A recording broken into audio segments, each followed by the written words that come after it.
Hello, Audubon Society. I'm here this morning with Marcus Asher, the Quail Program Coordinator for the Arkansas Game and Fish Commission. And he's coming to us from Jonesboro, Arkansas, and will be sharing with us the great work he's doing for the state of Arkansas in restoring the northern bobwhite population in our state. Marcus, good morning. Thank you for joining us. Good morning. Thank you. I appreciate you inviting me to come talk or speak to the attendees out there. I understand you have a presentation for us, and we're anxious to see that. So please share that with us. All righty. Well, so thank you again for inviting me. We'll kind of start delving into this presentation, starting with just to kind of get everybody up to speed on the species itself. Quail are sexually dimorphic, especially as far as their colorations. Males are obviously the brighter of the two. They obviously, this is kind of for a more mate attraction type purposes, whereas the female is more of a cryptic or brownish coloration. Males are typically the larger of the two. Males are also the ones that are making the familiar bobwhite that is the reason for their name. Quail, as far as their diet goes, they eat seeds of all kinds. They're not really typically limited in that. Anything from ragweeds to panic grasses, partridge peas, many of the wildflowers that put off some of the seed, different seeds, even things such as bidens or beggar's lice, that we often find on our pants legs. So that actually, even though it's kind of a hindrance to us, if you walk through some of your fields and you have some of those, that's kind of an indicator of a pretty good forage for a quail. Also, it's also very important with the diet of a quail, not only for the adults, but definitely for chicks when they're first hatched out. They need to build muscle mass, build up their body, the physical aspects of their body. And so the way they do that is to consume a lot of insects. Anything from grasshoppers, leafhoppers, beetles, any type of larvae. Ants, for instance, is another good one. It's kind of a smaller one, but definitely within the reach or availability of what a quail can actually consume or grab. As far as adults go, not quite as high of a percent composition as chicks. Chicks were about 80% that they consume insects, but adults about 30%, especially that tending mother, because she obviously, before she hatches eggs out or even produces the eggs, that takes a lot from her, and so they've got to build that protein up to build those to produce those eggs, and then also be conditioned enough physically to handle brood rearing. Also, some other things that are not necessarily native, but they do consume, corn, milo, wheat, sunflowers, any of those things, even clovers, various clovers out there. And then in the kind of summer to winter times of year, hard and soft mast, acorns, blackberries, pokeweed, grapes, and even where it's more prominent, like such as in the western and southern portions of Arkansas, pine seed is a good source for them. And the picture that's on there right now is just to kind of to show or demonstrate how big quail are, 6 to 8 ounces in weight and about 8 to 10 inches in height. And then once a quail hatches its brood out, the chicks are about 1/4 ounce and about 1/2 inch to 1.5 inches in height. So very, very tiny when they first hatch out, but they're precocial, and so they're ready to go, ready to be led around and ready to start consuming those insects. Here's a shot of the, or a depiction of the range of northern bobwhite. The dark purple is kind of the current range. The lighter purple on the screen is the former range. So it's actually kind of shrank, over time. And I'll discuss some of the reasons for some of those declines here pretty shortly. So movements, quail are what I would consider a sedentary species. They're not like songbirds where they're flying all over and taking advantage of resources. They pretty well stick to about a core range of 40 to probably maybe about 80 acres or so. It can be as high as 300, but that's really that range is dependent upon the habitat that's available to them. If they have all those, conditions that are suitable for them to inhabit, obviously they're not going to have to go very far to get food, to seek shelter, to seek escape cover and things like that. Usually on a daily basis, definitely they will be use less than 160 acres though on any given day. But typically it's more that core home range of 40 or less, and sometimes even smaller than that. They just typically don't move very much if they don't have to. They are a shrub obligate species, so their movements are going to typically be restricted to areas near shrub thickets, shrubby like mott's or whatever that are out in a field, or just areas that overall have a decent amount, anywhere from 5 to 20% shrubby cover.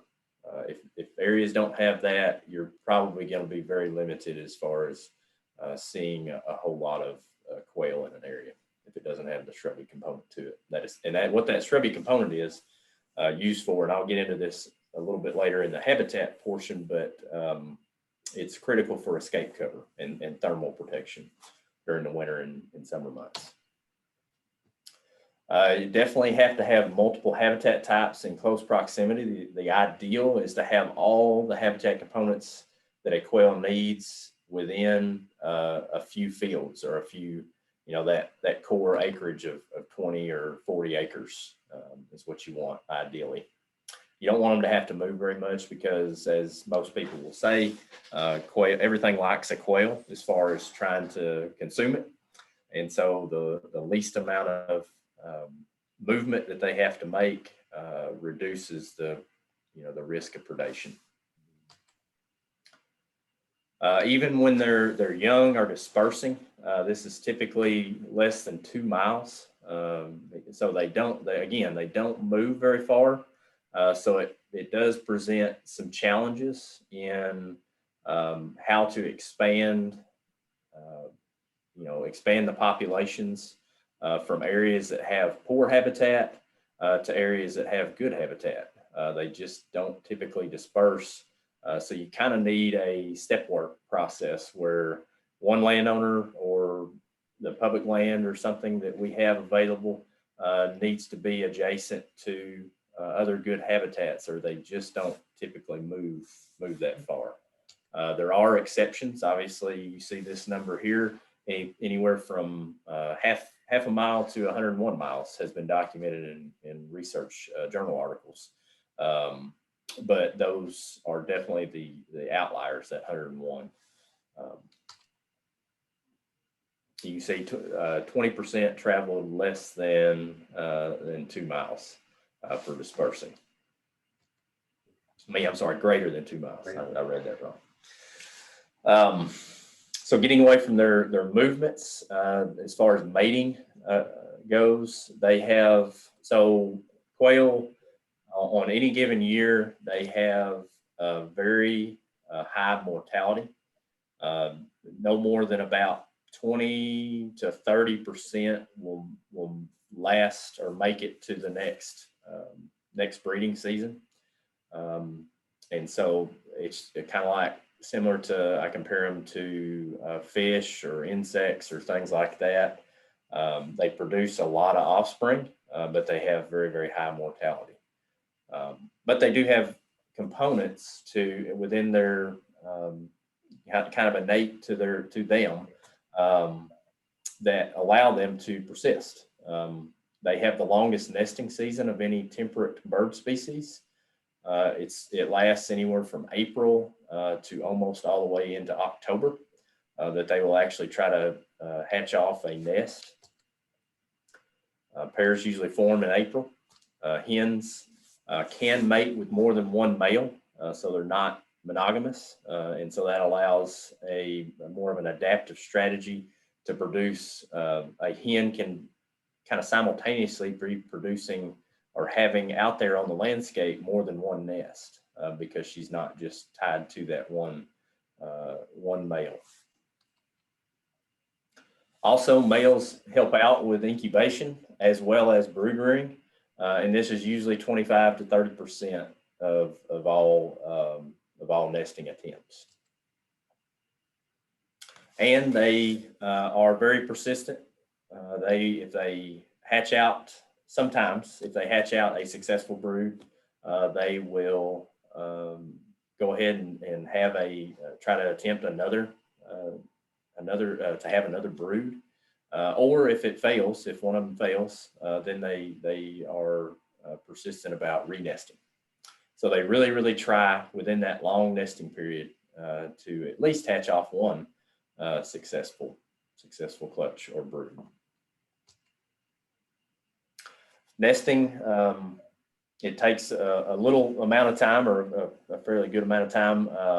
Nest building itself is 5 days. Egg laying occurs one per day, and there's typically 12 to 15 eggs that are produced, and then incubation is 23 days long.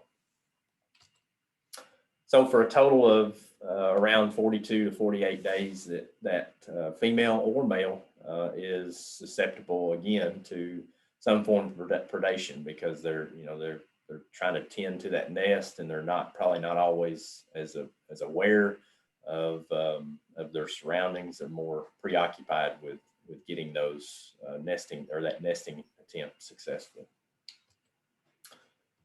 Again, generally begins in mid-April. Peak of the first hatch is around late, at least in Arkansas, is in late June, middle to late June. And research in Missouri has shown that there's another peak around mid-August, typically, that occurs. And again, nesting has been documented as late as October. And it's just all over the board, depending on what research journal article that you look at. Anywhere from 18 to 70% success rate for nesting. And again, average clutch is 12 overall. Kind of to show you the value of how those nesting attempts lay out. The most successful, or you get the most out of the first incubated female nests, 52%. Male incubated nests, about 30%. Renests contribute about 15% to the overall successful efforts, and then 4% is second clutch renests. So typically, besides nesting, one of the more vulnerable stages for a quail, and where they have the most predation or issues, maybe even with weather, is during the chick stage. Newly hatched chicks are very vulnerable. They're only, again, about 1/4 of an ounce, so very small. They're flightless for the first 2 weeks, but mama or dad will take them around, sometimes anywhere from 2 to 100 acres, to try to get all that they can get for that chick. And again, this is correlated with habitat quality. So the better habitat you have, the more likely the chicks are going to survive, and the less likely that they are going to encounter, some form of predation. Really the first 2 weeks, though, that flightless period is the time in which the greatest loss occurs, especially looking at it from the chick standpoint. Greater than 50% is typically lost on average in most studies during this time frame. However, it's fairly quick time frame in which the chicks reach maturity or the same size as adults, and that's typically around the 15 to 16 week period. And again, for at least the first 6 weeks, insects are the primary source of food for a chick, and for that matter, they're the adults that are tending them too as well. And what we want to keep in mind as far as providing the best conditions for quail survival and chick survival is to have a diversity of vegetation types out there, especially forbs. Forbs is just a fancy word for native wildflowers or any type of broadleaf plant out there. Those broadleaves have a lot of surface area, have a lot of moisture in them, and they also have a really, really good structure. It's kind of like an umbrella is how I describe it. They have a kind of a small stem below, but yet a pretty good canopy above as far as what type of plant structure they have. And so thus the quail can actually easily maneuver through there, be able to forage, and then also glean any seeds that have fell on the ground or that are attached to the plant itself. And then also those succulent plants attract numerous amounts of insects. So, and again, the more vegetation types you have out there, the more differing species, the more likely you are to have an abundance of differing insects. So for those times whenever certain insects aren't plentiful, but others are, if you have that diversity available to them, there's always going to be some type of food source available.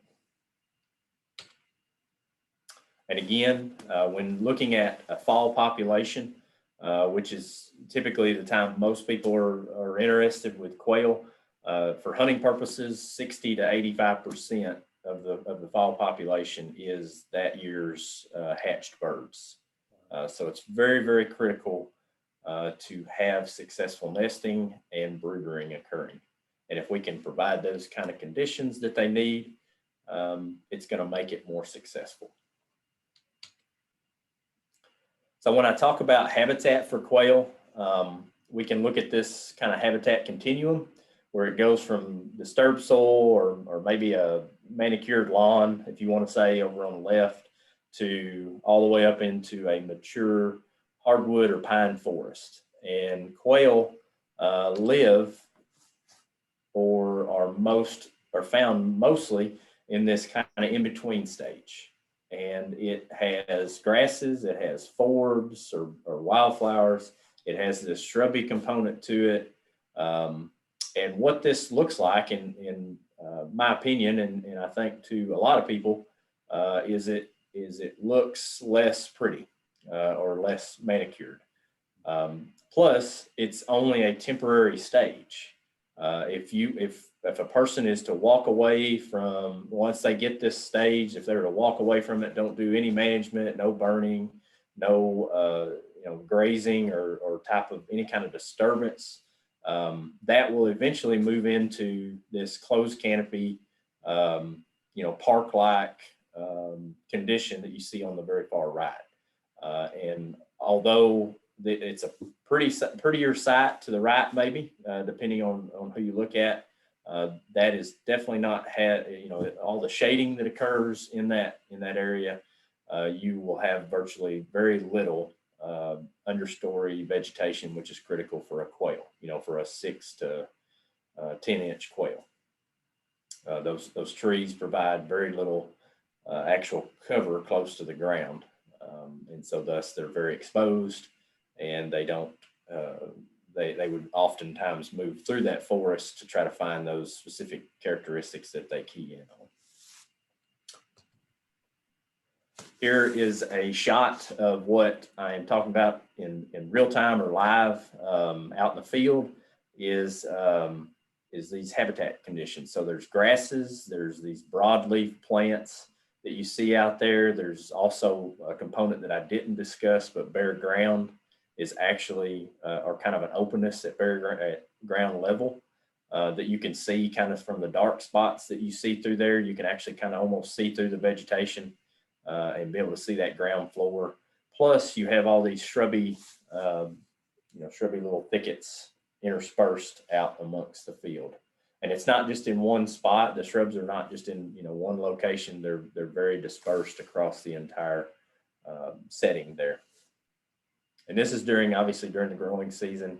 And then you would see this during fall or hunting time of year, November, December time frame. You can still see those same components. It just doesn't quite look as what I would consider as pretty, but you still have the grasses. You still have these broadleaf plants that you can kind of see in the grayish hues that are out there that are obviously senescent plants, but also plenty of that shrubby woody escape cover, whether it's the shrubs that are coming out there, those blackberries that are kind of in this strip out in front of the picture here, or even some areas that have probably more than likely been created either by man or weather or something has knocked over some trees, and those tree limbs are actually providing that that structure that provides escape cover from predators getting after a covey of quail. So as you guys know, I explained kind of what the parameters are for quail and their kind of their biology and life history. But over the last, probably 50, 60, 70 years, quail have declined.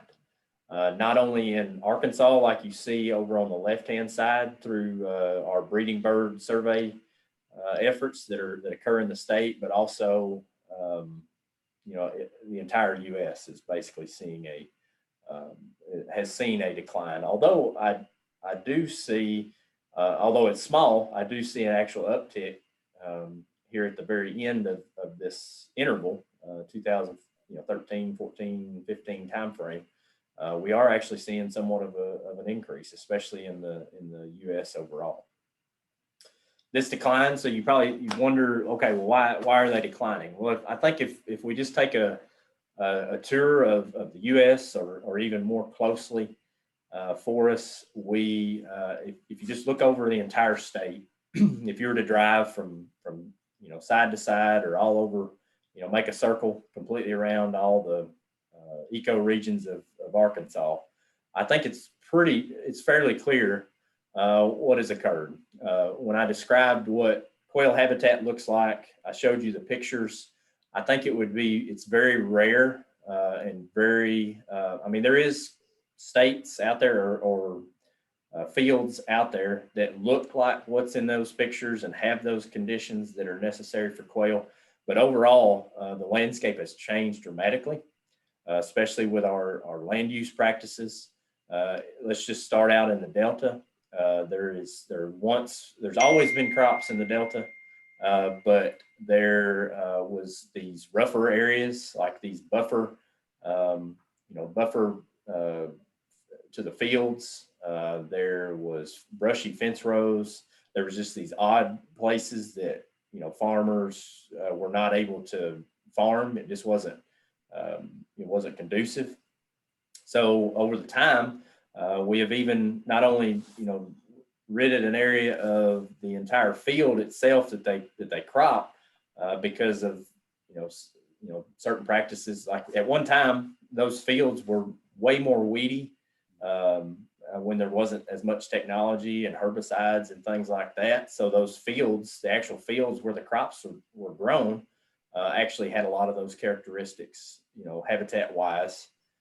For the species. But now, not only that, we've also rid these fence rows and these buffers and odd areas. So we've basically taken any remnant habitat that was left out on the landscape and that was allowing quail to somewhat thrive, maybe although at a more reduced state. But now we've completely removed that habitat, those habitat conditions. You move down into the Gulf Coastal Plain, and at one time, timber companies would use a lot of prescribed fire. They would grow trees out typically to a longer state and do more thinning in between the time that they plant and the time that they completely harvest a site. And so there was more of these grasses and forbs and brushy escape cover and things like that out on the landscape in a lot of different areas. Whereas now, production is at a state to where we grow as many stems of trees as we can, and thus that shading effect that has occurred leaves those areas basically desolate as far as providing any kind of quail habitat underneath there. And also, just due to liability reasons or fear of damage to their crop, so to speak, there's very little prescribed fire that occurs in those systems, and so thus that in-between state is no longer being maintained for quail. Then you move up into the Ouachita's and the Ozarks, which are two fairly similar places. Timbered areas, hardwood timber areas are no longer are not as often burned as they once were back in the kind of the heyday of quail, or even before that. Pastures are becoming cleaner and cleaner, and what I mean by clean is they're either folks are either bush hogging them to where they look like a manicured yard, or they're spraying them to where there's no broadleaf plants or weeds, that there's these chock full areas full of grass basically. And quail don't just need grass. They need some grass, but not too, the grass itself is oftentimes too thick, or it's called a sod or mat forming. And so that's not conducive for a quail to, thrive in that kind of state. Plus, when you have poor habitat that's out on the landscape that does not serve their purposes, quail are again moving around more. They are oftentimes malnourished because they don't have the kind of conditions that they need, and then they don't have that cover aspect that the broadleaf plants and some of the taller grasses provide, and so thus they're more exposed to predation. So just to kind of give you guys a little bit of update on what the quail population is doing in Arkansas, we run our staff runs spring call count routes over 80, I believe there's 85 in the state that they run now, all over the entire state, the Ozarks, Gulf Coastal Plain, Arkansas River Valley, Ouachita's, and the Delta. And you can see it kind of follows a very similar, or has followed a similar trend to the statewide and the even to a certain degree the U.S. breeding bird surveys, and that we were seeing a decline. Although there is some hope, we are have seen an increase here in the last year, 2020. So it was a good year as far as hatches go. I will give this caveat though, we had some changes. We reduced the number of call count routes that were run between 2019 and 20, simply because after 10 years of hearing no quail on a particular route, we decided that was not showing much, other than the fact that those particular routes were probably a farm field that just lacked any kind of habitat whatsoever anywhere around, basically within the landscape. So we did reduce that, so there probably was a little bit of increase, but when we look back at those routes that were run in that were both run in 2019 and 2020, there was still an uptick, maybe not quite as big as this, but definitely an uptick in the population. You can see a 18% increase, in fact, from 19 to 20. The Gulf Coastal Plains, the Ozarks, and the Arkansas River Valley all saw increases. And Mississippi Alluvial Valley and Ouachita showed 24 and 38% decreases.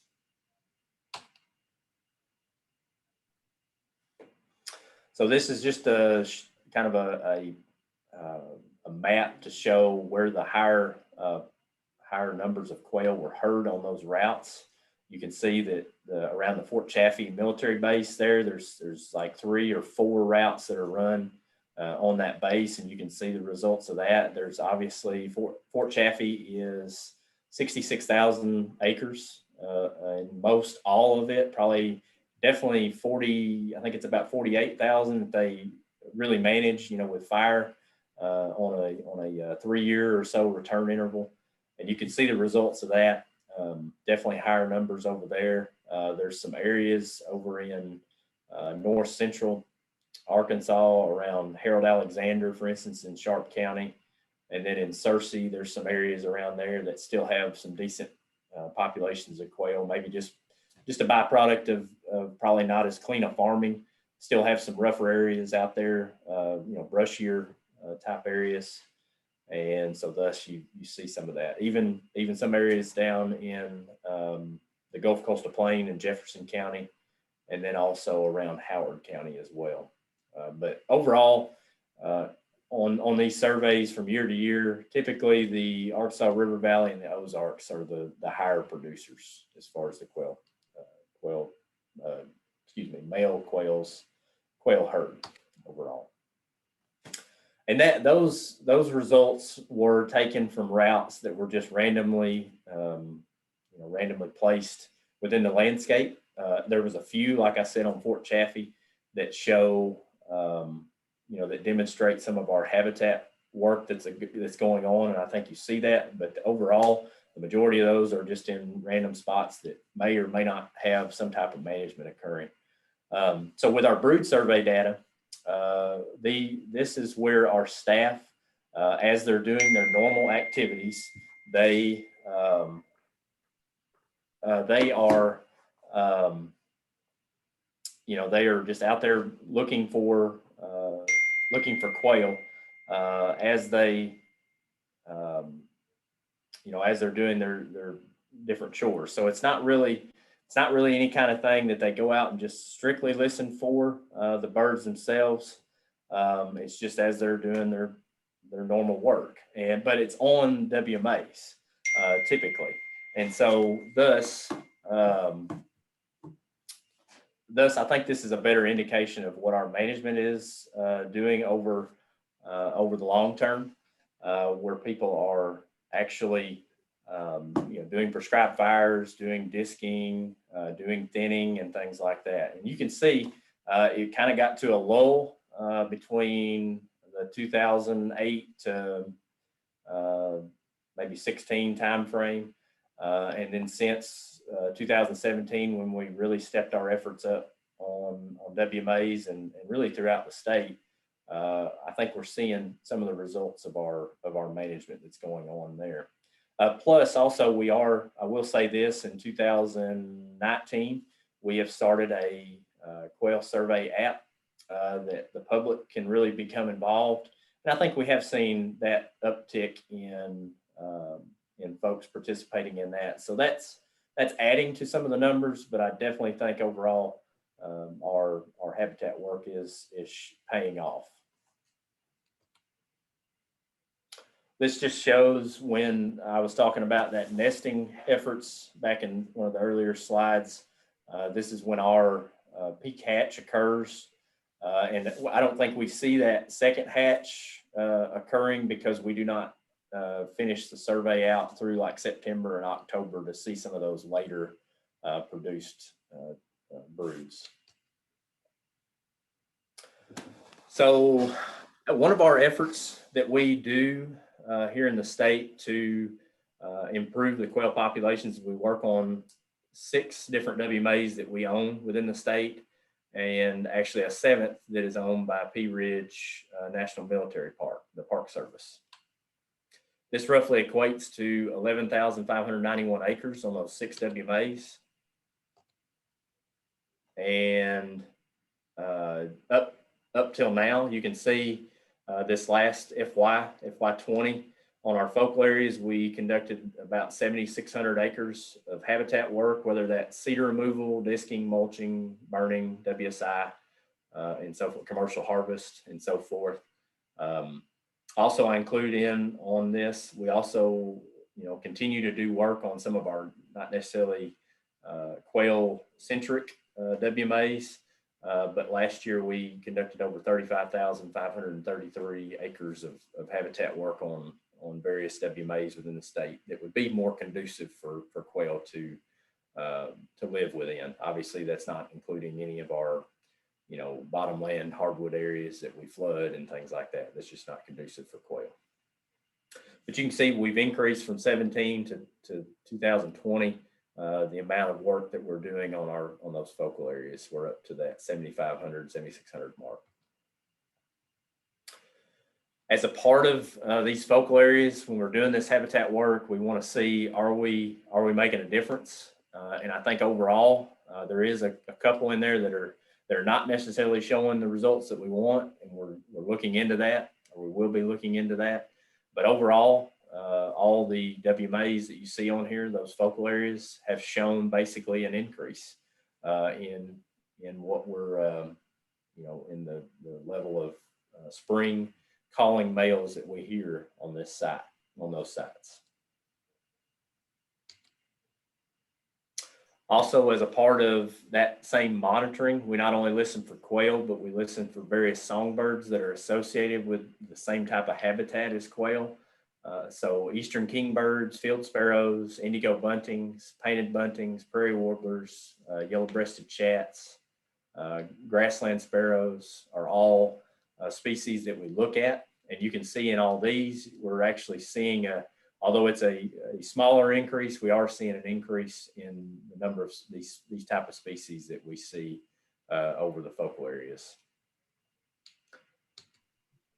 Just some more of the focal areas, Little Bayou and Jack Mountain. Little Bayou's down in the southeast corner. Jack Mountain's down by Hot Springs.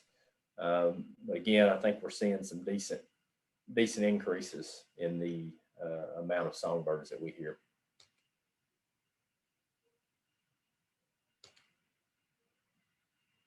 So not only do we do spring call counts, but we do fall covey counts on those same areas. And again, for the most part, all the areas are showing increases in the number of coveys that we count per year at each site.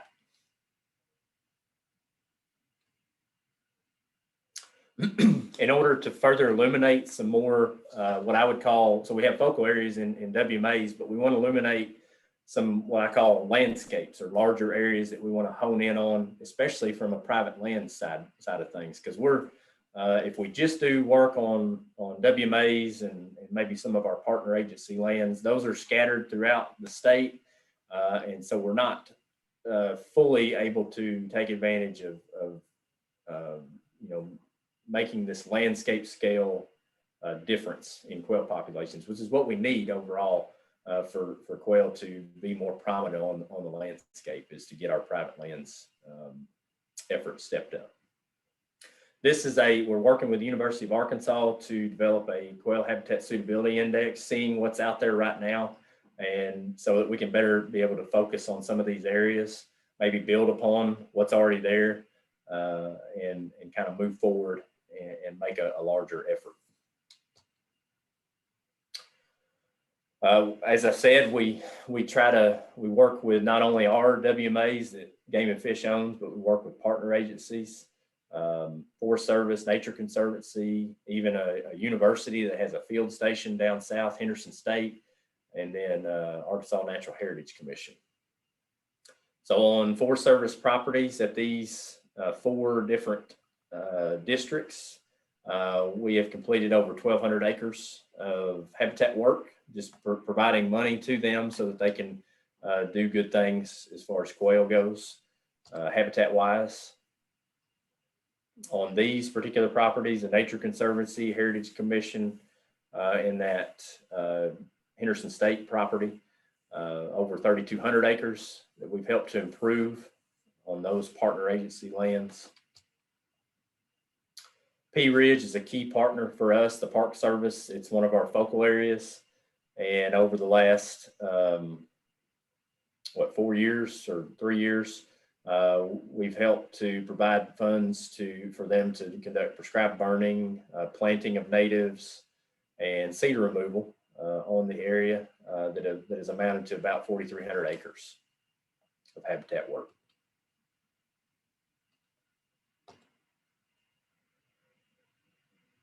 So within those landscapes that we hope to determine here in the next year or so, this is kind of one example of that idea. So we take a focal area. This one on the right-hand side is Harold Alexander, and we want to build off of the good habitat that we're doing on that WMA. And those dots over there represent landowners who have signed up through various farm bill programs to conduct habitat management or restoration on their properties with the help of that type of funding. This is in one particular instance that we have been able to gather some extra funds in addition to what's normally out there through EQIP or CSP. We were able to get about $600,000 for a 3-year period. The last 2 years, 2018 and 19, we have funded 12 contracts. The landowners have signed up to do close to 1,200 acres of habitat work, 35,000 feet of fire break, and we've spent so far out of that 600,000 about 372,000 on contracts. And as a part of that, in order to further incentivize private landowners to do these practices, NRCS pays 75% of the cost, and Game and Fish pays the other 25%. So it makes it a really, in my opinion, a really lucrative program for folks to start implementing more quail-friendly practices. So we realized quickly right off the bat when we started, if we're going to do a whole lot of private lands efforts, we at the time had 10 private lands biologists working for Game and Fish. But we realized that if you spread that over the entire state, we have 75 counties. So that's a biologist per seven and a half counties.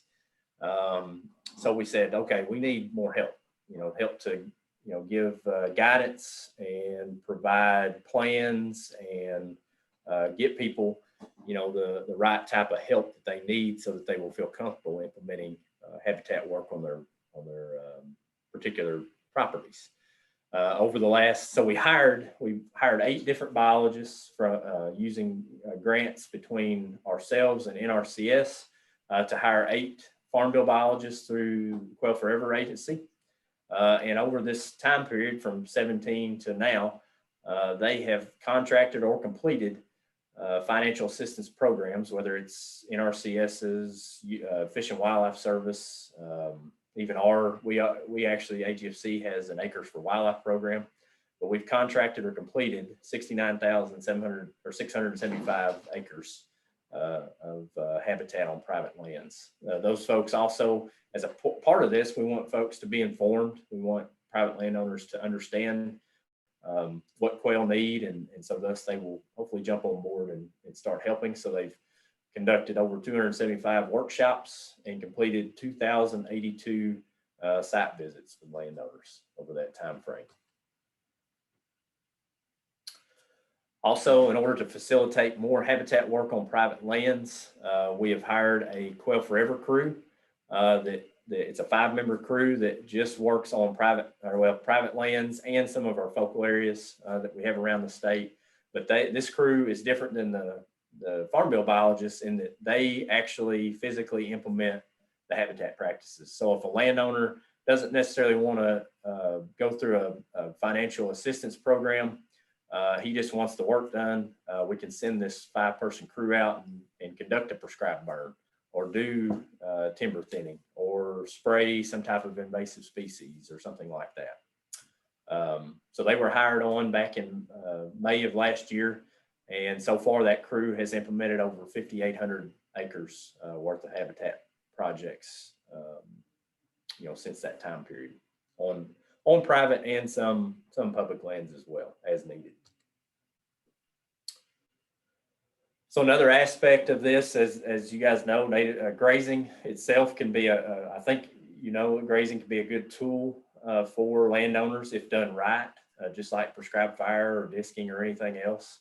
But what we want is for folks to start grazing native vegetation, because obviously it has more benefits to wildlife.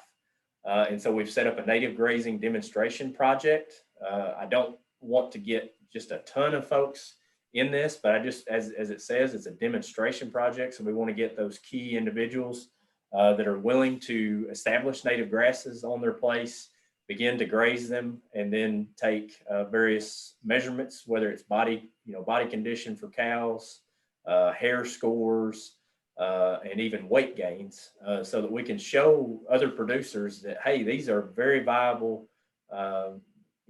this is a very viable forage for you to implement on your place, and plus it's wildlife friendly. So it's a win-win to be able to get this out on the landscape. And thus far, we have signed up, I believe it's 4 different individuals, and it's over 140 acres to this point that folks have signed up on their place.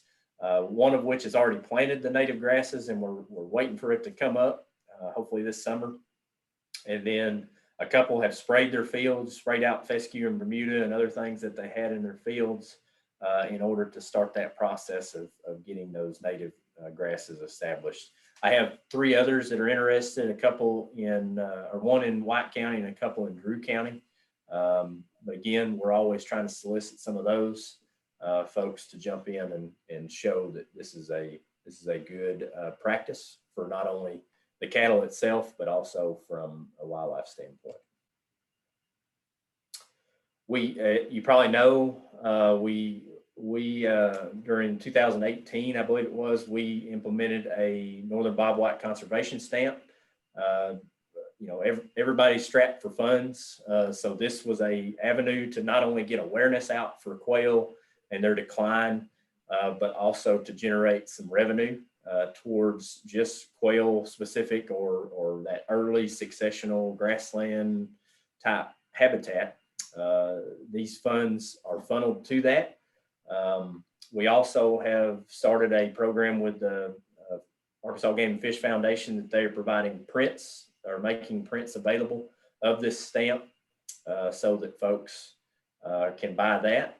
But the stamp is non-voluntary, so it's not something that a hunter has to get. It's just strictly on the person, whether they want to purchase it or not, kind of as a means to generate revenue, more habitat revenue for the quail program.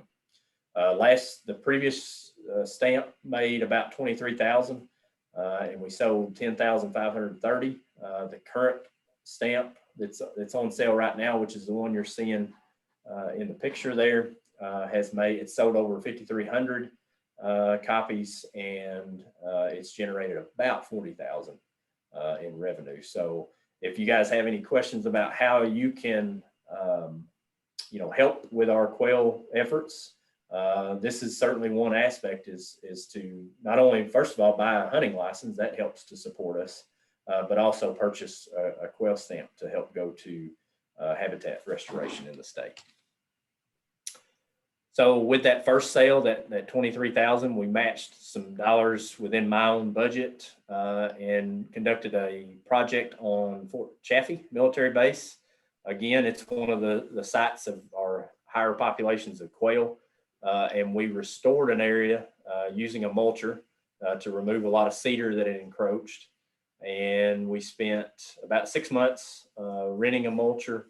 About 45,000 was spent to complete around 216 acres of the cedar removal. And if you can see on the right-hand side, the top shot there is off of a Sentinel program that's online. And you can see prior to us doing the project, you can see all that green cedar, dark cedar that's kind of on the south end of that road. And you can see how much was opened up on the bottom picture there. And this is just a picture of a before and after shot of the area. So it really knocked back that vegetation that had kind of gotten away from us, so to speak, gotten away from that grassy stage, more of a complete shrub type environment, which not to say that quail wouldn't use that a little bit, but they definitely need more of those grasses and forbs that are out there now that that's been set back. And then I wanted to mention this again, because I think it's very important. We want folks to be involved with our program and our efforts. And one way, in addition to purchasing a license or a stamp, is to download this app at the location, the email or web address that you see at the lower portion of the page here. But just, we want you to be able to go on there and record your observations of either quail that you hear or that you see. This provides us with valuable data, especially on distribution of where quail still are on the landscape. It also helps us with hopefully refining, again, not only with that model that I was telling you about as far as habitat suitability, but it also lets us know, okay, there's a lot of quail here, so maybe we need to spend a lot more time in these areas as opposed to some area that really has no chance of quail dispersing into. So, but it's just as at your leisure, as you're out, doing your different recreational activities, just, as long as you have that app on your phone, or if you just write it down and go back to your office at your home and get on your computer, you can record it that way as well. But we would take any and all observations of quail and turkey. This is also a turkey app as well. So, but with that, I have completed my talk, and we'll take any questions. Thank you, Marcus. That was very interesting and actually very encouraging after seeing the decline for so many decades of the quail population here in Arkansas and the United States in general. One of my questions was going to be about, your budget, and were you getting enough dollars in your budget to really make a difference? And I see that with some of this monies, $600,000 over 3 years, I was kind of correlating that with some of your 3-year graphs that you showed of these increases over, maybe the last 3 years. And so I kind of correlate that says the dollars are really making a difference. And I think you're spending them, wisely. Your focus has been on habitat, which seems like with a 20 to 30% survival rate of some of these clutches, it's probably where the most important part of getting the populations back. What I read was, people have tried to raise them, farm raise these quails and release them, and they haven't had much luck with them.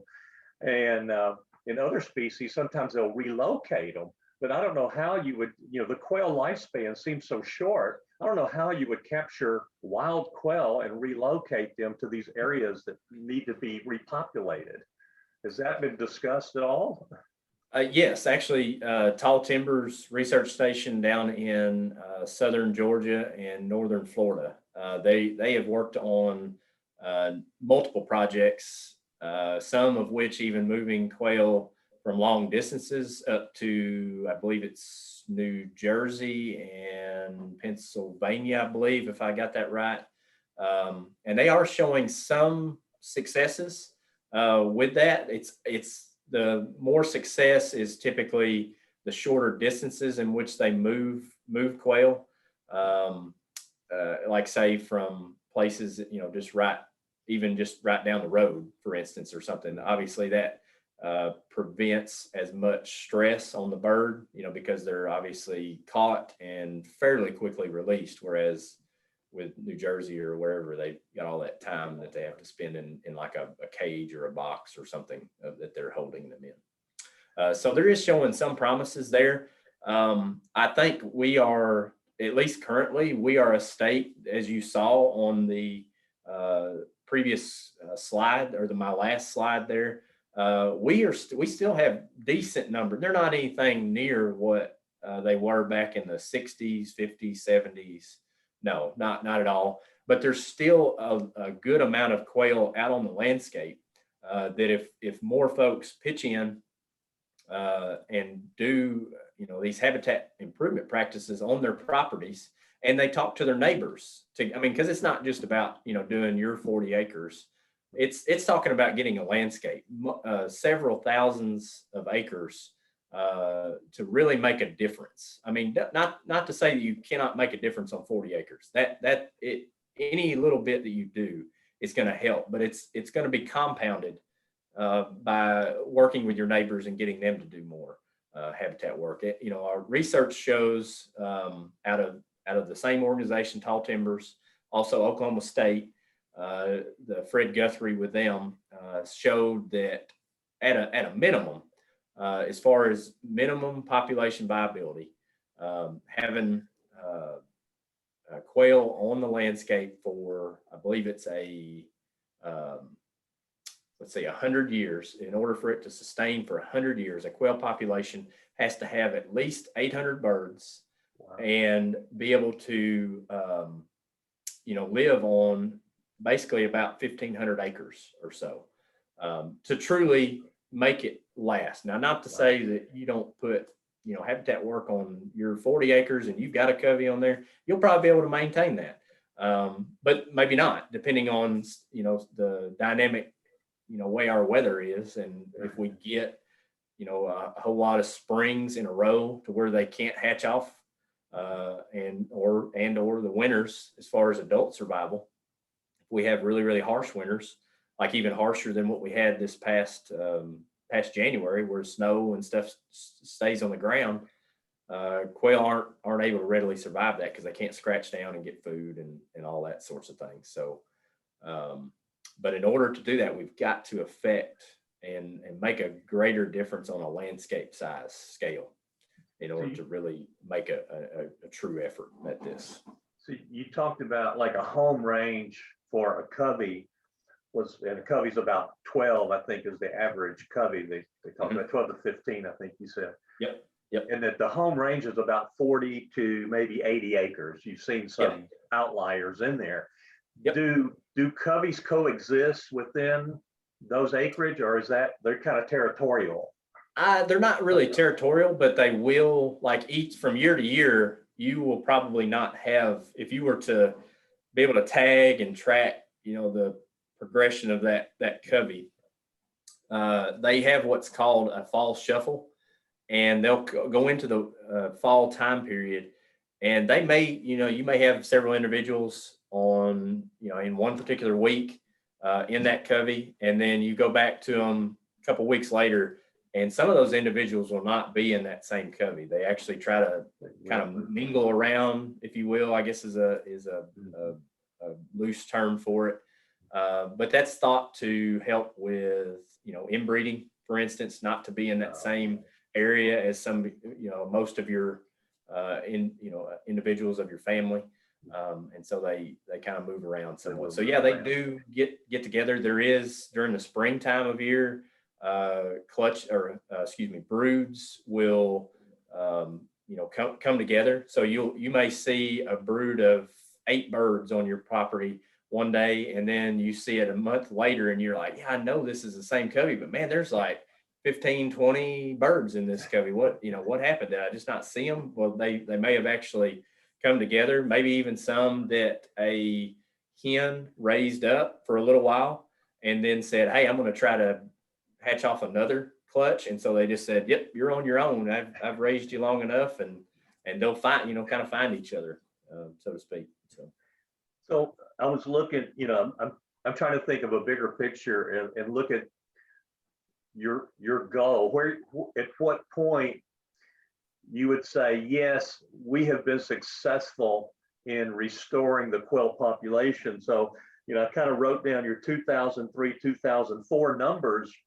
You were at, looked like 80 to 90,000 chicks, if I got that right, in 2004, 600 to 700 adults. That was kind of at the peak of that chart.